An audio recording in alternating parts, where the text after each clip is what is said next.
Halo semuanya, selamat pagi. Bagaimana kabar kalian hari ini? Semoga kalian semuanya tetap sehat dan selalu semangat untuk mengikuti pembelajaran. Hari ini kita akan memulai pelajaran bahasa Indonesia. Kita akan belajar memahami pengertian dan ciri-ciri fabel. Mungkin kalian sudah sering membaca atau menonton contoh-contoh cerita fabel, tapi apa sih fabel itu? Fabel adalah suatu cerita pendek yang menceritakan dunia hewan yang tingkah lakunya seperti manusia. Jadi, di dalam fabel ini berbentuk sebuah cerita pendek yang isinya menceritakan tentang hewan, jenis-jenis hewan yang bertingkah laku seperti manusia atau bisa melakukan sesuatu seperti manusia. Jadi, tokoh-tokoh yang ada di dalam fabel adalah berbagai jenis hewan seperti ayam, ikan, kucing, kelinci, burung, ya, kemudian anjing, monyet, tikus dan sebagainya. Tokoh-tokoh seperti itulah yang diceritakan di dalam sebuah fabel dan mereka bertingkah seperti manusia.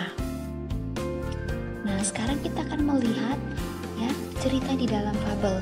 Jadi, cerita yang terdapat di dalam fabel itu adalah cerita yang bersifat fiksi. Fiksi itu artinya cerita yang dibuat berdasarkan hayalan pengarang. Jadi ketika ingin membuat ceritanya, si pengarang akan menghayalkan terlebih dahulu atau membayangkan hewan-hewan bertingkah laku seperti manusia. Nah, ada beberapa ciri-ciri fabel yang akan kita pelajari hari ini. Ciri yang pertama yaitu menggunakan hewan sebagai tokoh cerita. Nah, kalau di cerita yang lain biasanya diceritakan itu adalah manusia. Namun di dalam fabel ini yang diceritakan sebagai tokoh itu adalah hewan, jenis-jenis hewan yang menjadi tokoh di dalam cerita. Itu ciri yang pertama. Lalu ciri yang kedua, tokoh hewan memiliki karakter dan sifat seperti manusia.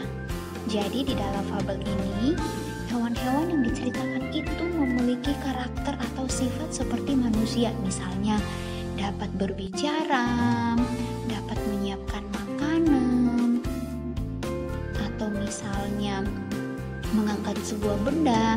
Itu adalah contoh-contoh karakter yang dilakukan oleh hewan. Nah, ciri yang ketiga yaitu alur cerita yang digunakan di dalam fabel memakai atau menggunakan alur maju, yang artinya ceritanya dibuat berurutan sesuai dengan urutan waktu kejadian dari awal sampai akhir cerita. Jadi ceritanya diceritakan secara berurutan dari awal sampai akhir. Itu namanya alur cerita maju. Alur cerita artinya jalannya cerita. Nah, ciri yang keempat yaitu memiliki pesan-pesan di dalam ceritanya. Jadi, cerita di dalam fabel ini bukan hanya cerita biasa saja, tetapi di dalamnya ada pesan-pesan yang ingin disampaikan oleh penulis.